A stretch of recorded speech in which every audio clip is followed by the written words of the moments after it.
Molar conductance, ठीक है।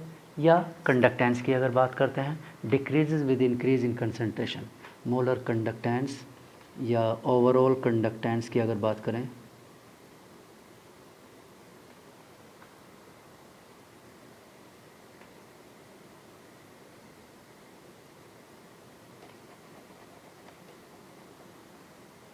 Molar conductance या कंडक्टेंस की बात करें, ये क्या होगा, but the equivalent molar conductance decrease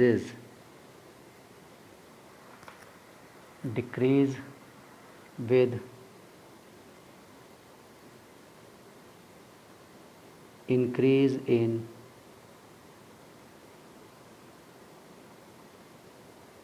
concentration of electrolyte. अब आप कहेंगे ऐसा क्यों, जो नंबर ऑफ आयन्स पर डिपेंड कर रहा है तो फिर वो डिक्रीज़ क्यों होगा? ऐसा डिक्रीज़ इसलिए होगा because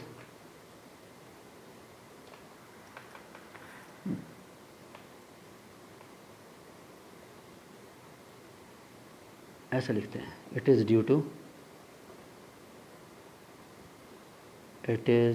to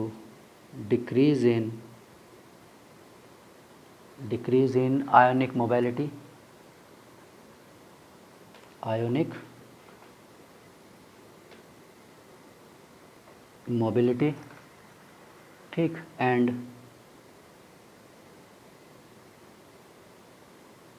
increase in interactions, increase in inter-ionic attractions।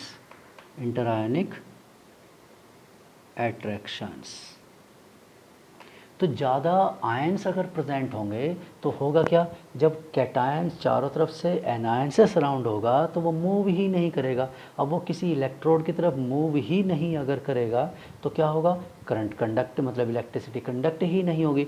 या if anion is surrounded by the more cations, अब बहुत सारे कैटायन हैं, बहुत सारे एनायंस हैं, लिमिट से ज़्यादा हो गए, तो क्या होगा, जो राइट में कैटायन जा रहा है एनायन उसे क्या करेंगे, अपनी तरफ अट्रैक्ट करेंगे, यानी उसके राइट में जाने की या किसी भी एक पर्टिकुलर इलेक्ट्रोड अपने नेगेटिव चार्ज इलेक्ट्रोड की तरफ जाने की टेंडेंसी कम हो जाएगी। ऐसे ही नेगेटिव चार्ज को पॉजिटिव चार्ज क्या करेंगे, अट्रैक्ट करेंगे, और उनकी पॉजिटिव इलेक्ट्रोड की तरफ जाने की टेंडेंसी कम हो जाएगी, मूवमेंट स्लो हो जाएंगे, सीज हो जाएंगे, ठीक है। तो यानी कि इसका मतलब ये हुआ कि नंबर ऑफ आयंस पर केवल कौन डिपेंड करता है, एक पर्टिकुलर वॉल्यूम में स्पेसिफिक कंडक्टिविटी तो ज़रूर इंक्रीज़ होती है, ठीक है, लेकिन ओवरऑल जो रिज़ल्ट होता है, ओवरऑल रिज़ल्ट क्या होता है, डिक्रीज़ होता है।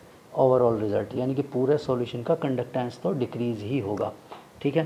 क्यों डिक्रीज़ होगा, उसका रीज़न ये लिखा है, ठीक है, क्लियर। तो इंटर आयनिक अट्रैक्शंस बढ़ जाते हैं।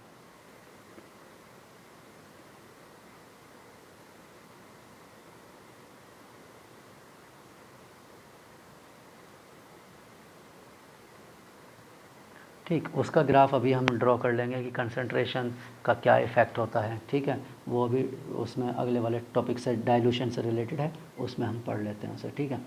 चलिए थर्ड,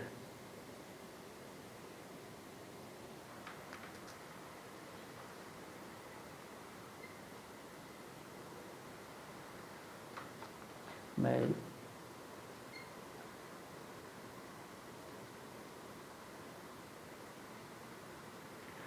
एनसीईआरटी में वैसे ग्राफ गिवन है, लेकिन वो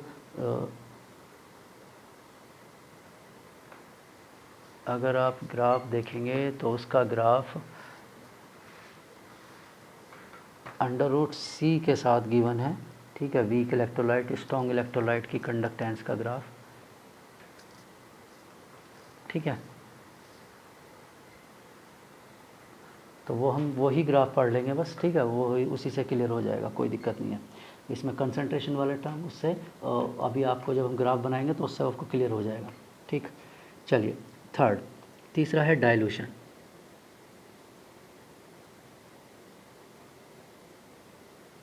डाइल्यूशन का क्या मीनिंग होता है, डाइल्यूशन का मीनिंग होता है increase in volume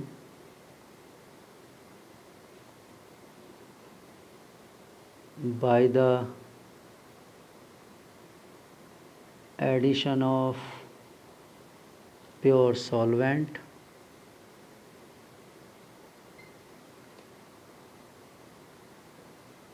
mainly solvent क्या होता है, वाटर, ठीक है, मेनली वाटर ही होता है। Increase in volume by the addition of pure solvent keeping the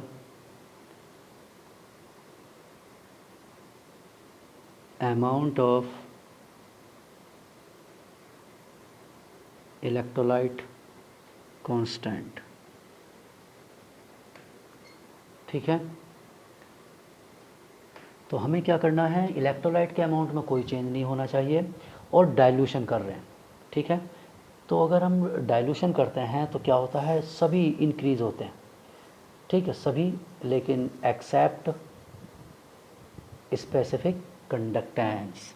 तो हम क्या लिखते हैं, पहले स्पेसिफिक कंडक्टेंस लिख लेते हैं, विद इंक्रीज इन डाइल्यूशन या with dilution, with dilution kappa यानी स्पेसिफिक कंडक्टेंस डिक्रीजेस। ऐसा क्यों होता है, due to decrease in number of ions per unit volume of solution. क्यों, क्योंकि आपने वाटर ऐड कर दिया है, वाटर ऐड कर दिया है तो वॉल्यूम बड़ा हो गया, 1 लीटर के प्लेस पर 2 लीटर हो गया, लेकिन नंबर ऑफ पार्टिकल तो वही है, और नंबर ऑफ पार्टिकल का यूनिफॉर्म डिस्ट्रीब्यूशन होता है। इसका मतलब 1 यूनिट वॉल्यूम में अगर x थे तो अब x/2 हो जाएंगे, अगर डबल कर दिया वॉल्यूम, ट्रिपल कर दिया तो x/3 हो जाएंगे, 10 टाइम्स कर दिया तो x/10 हो जाएंगे। तो इससे क्या होगा, नंबर ऑफ आयन्स कम हो गए। अब एक यूनिट एरिया में अगर नंबर ऑफ आयन कम होंगे तो इसका मतलब वहाँ का कंडक्टेंस भी कम होगा, तो वहाँ का कंडक्टेंस भी क्या हो जाता है, कम हो जाता है। तो इस पर इफेक्ट पड़ता है, ये तो हुआ डिक्रीज़ का, ठीक है। तो ध्यान रखना है, कंसंट्रेशन से इंक्रीज और डाइल्यूशन से decrease, but the equivalent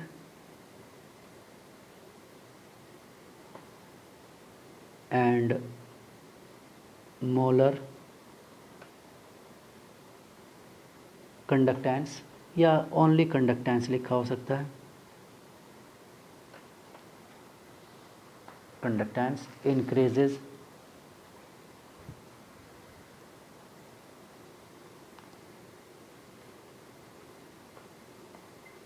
increase with dilution. ये डाइल्यूशन के साथ इंक्रीज होंगे, मतलब पिछले वाले केस में डिक्रीज हो रहे थे और इस बार क्या होंगे, इंक्रीज होंगे। अब ऐसा क्यों होगा, इंक्रीज क्यों होंगे, उसकी रीज़न लिख देते हैं, because in case of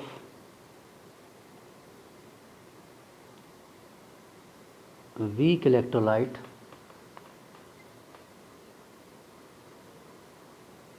due to dilution,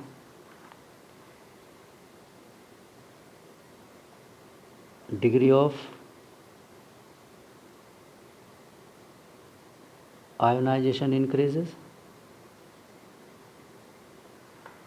degree of ionization increases, and hence number of ions increases.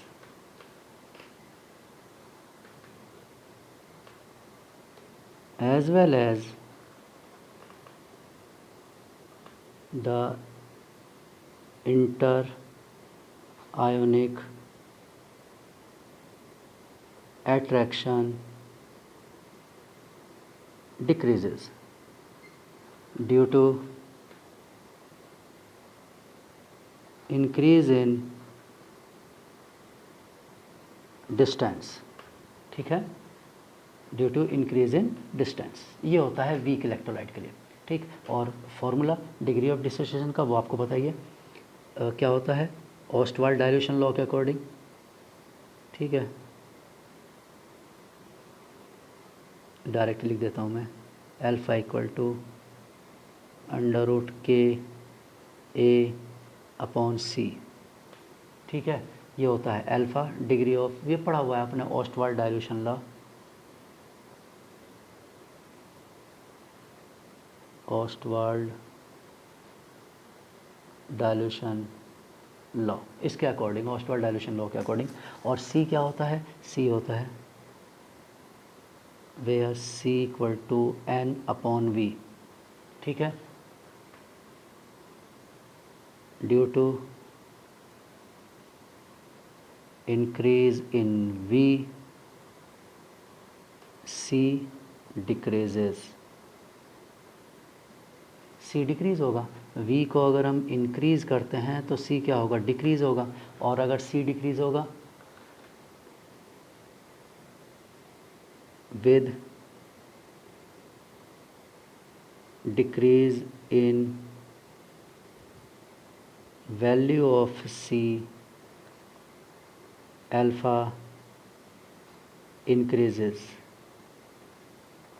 Alpha increase होगा। अल्फ़ा इंक्रीज़ होगा तो ये क्या है, डिग्री ऑफ डिसोसिएशन है, degree of ionization, degree of ionization, degree of ionization alpha, ठीक है, लिख दिया मैंने। तो ये अल्फ़ा, तो ये ऑस्टवाल्ड डाइल्यूशन लॉ है, ठीक है। और ये तो हुआ वीक के केस में, दोनों काम होते हैं, ठीक। और इसका अभी हम मैथमेटिकल इक्वेशन भी लिखते हैं, ठीक है, मैथमेटिकल इक्वेशन भी होता है। और ये तो मैंने एक एक्सप्लेनेशन बताया, अभी मैथमेटिकल फार्मूला, ये रिलेशन नहीं है, ये तो सिंपल समझाने के लिए आपको बताया डिग्री ऑफ आयनाइजेशन का। स्ट्रॉन्ग इलेक्ट्रोलाइट के केस में क्या होता है, in case of whereas in case of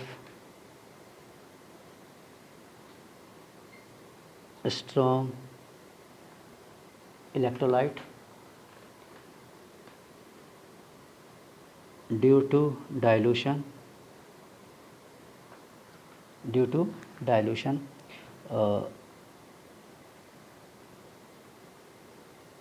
inter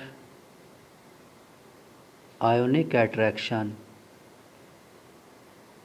decreases,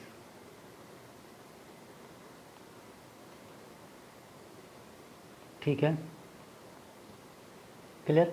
inter, क्योंकि ये तो पहले से ही 100% आयनाइज होता है ना, इसका तो अल्फ़ा वैल्यू तो पहले से ही 100% है, ठीक है, अल्फ़ा की वैल्यू 1 है, 100% है।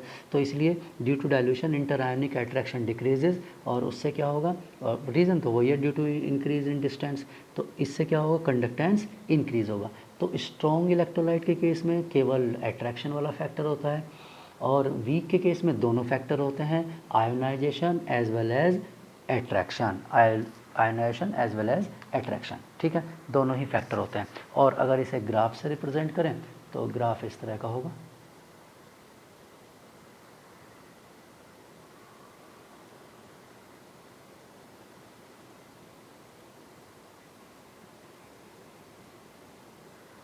यहाँ √C along टू x, ठीक है, ये 0 पॉइंट होगा along टू x, और along टू y क्या है, कंडक्टेंस, यहाँ लिख देता हूँ मैं कंडक्टेंस,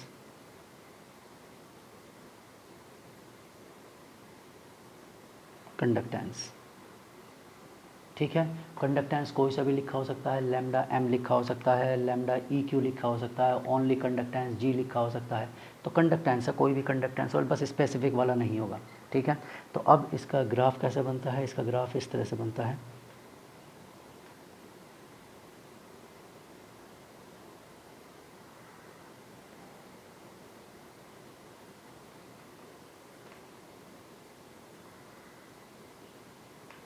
ये लाइन है वीक इलेक्ट्रोलाइट के लिए,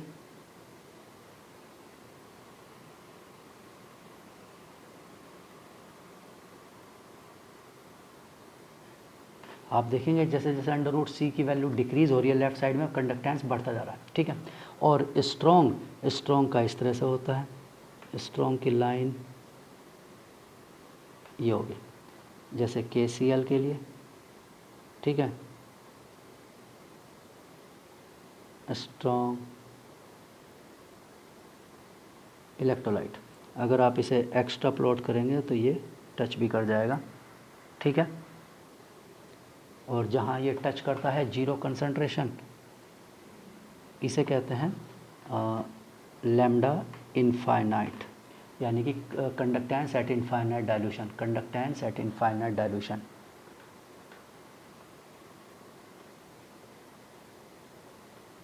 कंडक्टेंस एट इनफाइनाइट डाइल्यूशन। तो ये इनफाइनाइट डाइल्यूशन का कंडक्टेंस होता है, ठीक है। लैम्डा इनफाइनाइट से रिप्रेजेंट, लैम्डा नॉट भी लिख देते हैं कुछ बुक्स में तो, ठीक है। लैम्डा इनफाइनाइट इस तरह से ये होता है, ठीक है। तो ये इस तरह ग्राफ है।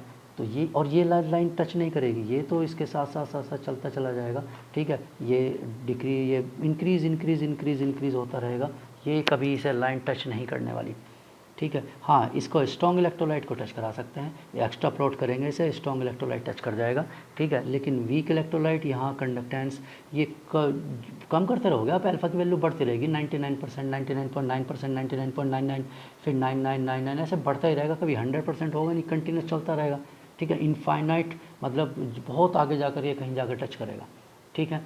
लेकिन यहाँ थियोरेटिकली तो टच नहीं करने वाला इस ग्राफ में, थियोरेटिकल। लेकिन केसीएल थियोरेटिकली टच कर जाएगा विद इन द लिमिट में ही टच कर जाएगा, उससे तो बहुत टाइम लगेगा अंडर इसको सॉल्व करने में, ठीक है। तो ये अब इसका मैंने कहा ना, इसमें इसकी इक्वेशन भी गिवन है डाइल्यूशन के इफ़ेक्ट से रिलेटेड, ठीक।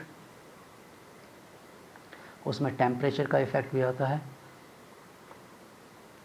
अब मैं यहाँ लाइन भी लिख देता हूँ, स्ट्रॉन्ग इलेक्ट्रोलाइट के लिए जो लाइन लिखी है वो मैं लिख देता हूँ, क्या है, the lambda note value of any strong electrolyte is calculated graphically. Lambda infinite value है, लैम्डा नोट वैल्यू, इनफाइनाइट भी लिखा होता है, लैम्डा नोट भी लिखा होता है, लैम्डा इनफाइनाइट या लैम्डा नोट ऐसे लिखा होता है, ठीक है।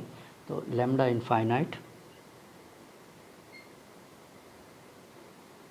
और lambda note value for any strong electrolyte is calculated by graphically। आप इसे ग्राफिकली, अभी है ना, टच कर दीजिए, एक्स्ट्रा प्लॉट करिए इसे, ये तो रियल लाइन है, उसके बाद एक्स्ट्रा प्लॉट करो उसे और टच करा दो, ग्राफिकली मिल जाएगा। But for weak electrolyte, weak electrolyte it is determined by Kohlrausch law,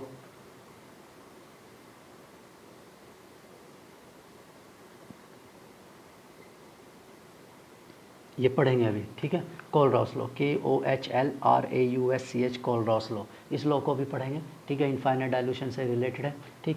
पहले इफ़ेक्ट इसका और भी एक दो पॉइंट्स इससे रिलेटेड है, ठीक। On Saigal डेबाई Huckel on सैंजर equation है, ठीक है। डेबाई हकल की इक्वेशन है, उसे देख लेते हैं कि क्या इक्वेशन है। वैसे तो कोई न्यूमेरिकल नहीं आता है, लेकिन डायरेक्ट इक्वेशन पूछ लेते हैं कि डायरेक्ट मतलब इक्वेशन क्या है, ना लिख देंगे बस, ये which of the following is Debye Huckel Onsager equation, तो इस तरह से ऐसे लिखा होगा, ठीक। और इससे रिलेटेड और एक दो पॉइंट्स होंगे कंसंट्रेशन से रिलेटेड, ये टेम्परेचर, इफेक्ट ऑफ टेम्परेचर, क्योंकि इसमें फैक्टर टेम्परेचर भी आता है उस इक्वेशन में, तो इफेक्ट ऑफ टेम्परेचर भी उसमें क्लियर हो जाएगा, तो वो इक्वेशन लिख लेंगे, ठीक है। और कोलराउस लॉ लिखेंगे नेक्स्ट लेक्चर में, और ये उसके बाद उसके एप्लीकेशन स्टेटमेंट या एप्लीकेशन ऑफ कोलराउस लॉ, और ये कंप्लीट, मतलब एक दो पार्ट और भी आयनिक मोबिलिटी वगैरह जो भी फॉर्मूले हैं वो सब कंप्लीट, और ये कंप्लीट हो जाएगा, ठीक है। Okay, good day.